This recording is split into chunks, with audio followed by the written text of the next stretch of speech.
Wow, cette entrée était folle. Ok, alors du coup je viens de faire un haut, un top. Donc vous venez de le voir, hein, mais je vous le remontre rapidement. Voilà, et donc dans cette vidéo je vais vous montrer comment je l'ai faite.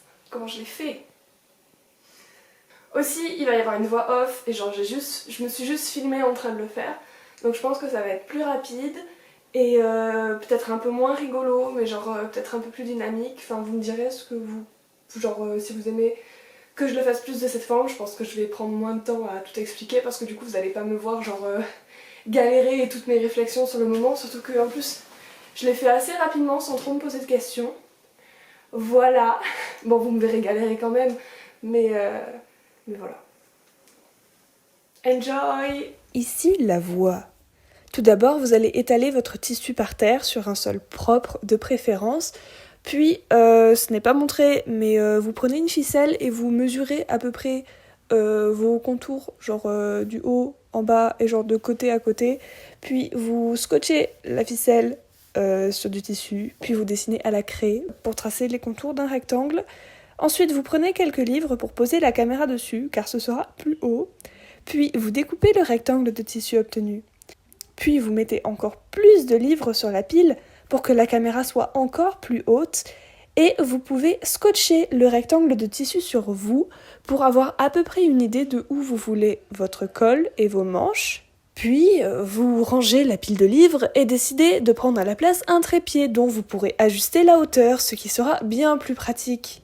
Après ça, vous pouvez découper l'ouverture des manches, enfin, même s'il n'y a pas de manche prévue dans le haut, et le col, puis replier le devant de l'habit en deux pour qu'il soit symétrique en découpant le reste du coup des côtés, enfin de l'autre côté quoi. Bref, vous m'avez compris.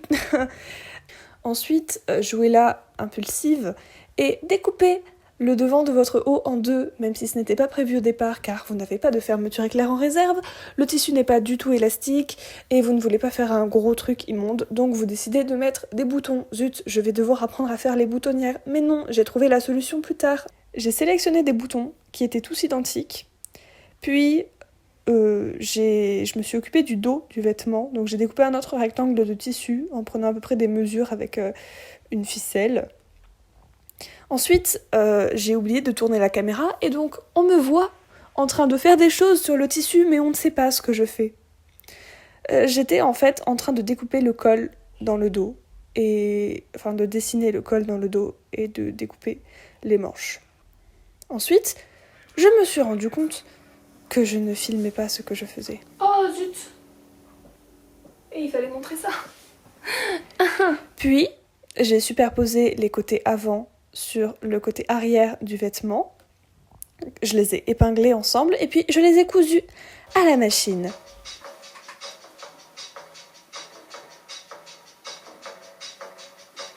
Il m'a fallu réapprendre à coudre à la machine, trouver où était le bouton pour reculer. Parce que quand on démarre à la machine un nouveau fil, on ne fait pas de nœud avec le fil et ça pourrait se défaire. Du coup, on avance, on recule et on avance et on part. Voilà, donc j'ai cherché pendant exactement 30 secondes l'endroit où il fallait appuyer pour faire reculer l'aiguille.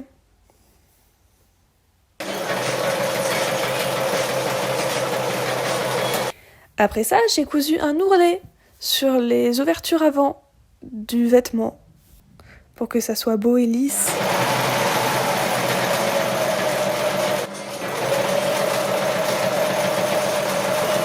Puis j'ai essayé le vêtement et j'ai dansé.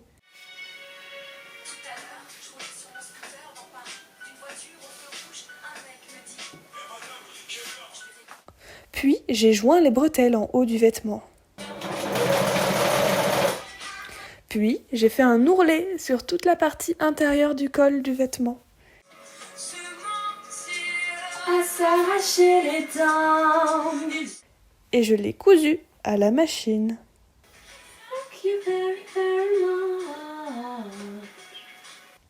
Ensuite, j'ai enfilé le top à l'envers pour pouvoir faire un pli au niveau des seins pour ne pas que le tissu forme de bosse à cet endroit-là sur le vêtement. Donc pour prendre ce qui était en trop en fait et le coudre à l'intérieur.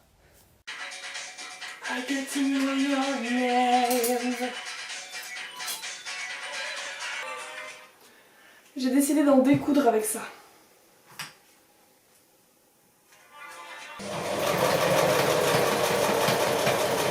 Ensuite, j'ai réessayé le vêtement et il y avait un petit problème au niveau des bretelles à l'arrière que j'ai essayé de corriger et je l'ai en partie corrigé. Le vêtement était encore trop large sur les côtés, mais je voulais pouvoir faire la fermeture avant de décider exactement combien de tissu j'allais enlever pour que ce soit plus précis. Donc j'ai cousu les boutons sur un côté du vêtement. 1, 2, 3, feuilles de salade. Et de l'autre côté, je n'ai pas fait de boutonnière car je ne sais pas les faire et le vêtement aurait sans doute été trop étroit. Donc c'était pour le mieux. J'ai fait un petit tube en tissu. Pour cela, il vous faut prendre une bande de tissu, la plier en deux avec le côté intérieur à l'extérieur. Vous épinglez ça proprement, vous le cousez et ensuite, à l'aide d'une épingle à nourrice, vous pouvez le retourner dans le bon sens. Si le tissu n'est pas élastique, comme dans mon cas, c'est un petit peu difficile. Mais j'ai réussi. C'était chouette. And if you move real slow, let it go. I'm so excited. Ensuite, vous pouvez positionner le tube, enfin un extrait du tube sur le vêtement pour savoir où il correspondra le mieux avec le bouton, puis le coudre à la main car la machine avait décidé de manger mon tissu. Voilà, je voulais dire bouffer, car la machine avait décidé de bouffer mon tissu. Ouais, ça sonne mieux. Donc j'ai cousu ça à la main, et j'ai cousu toutes les fausses boutonnières du coup à la main. Mais c'est des petits trucs, donc ça va, ça n'a pas trop pris de temps.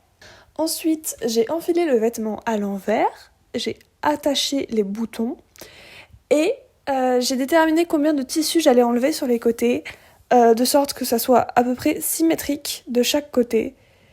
Et voilà, et donc j'ai cousu et j'ai découpé ce qui était en trop. Et c'était la voie. Bisous. On va quand même filmer le résultat final. Ouf. Ok.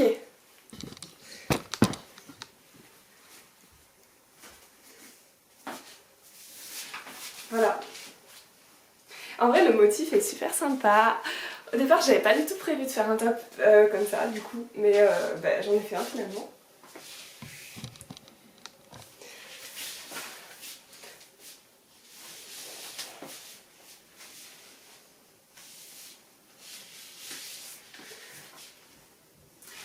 Dites-moi ce que vous en pensez, si vous le trouvez chouette, et voilà, c'est tout.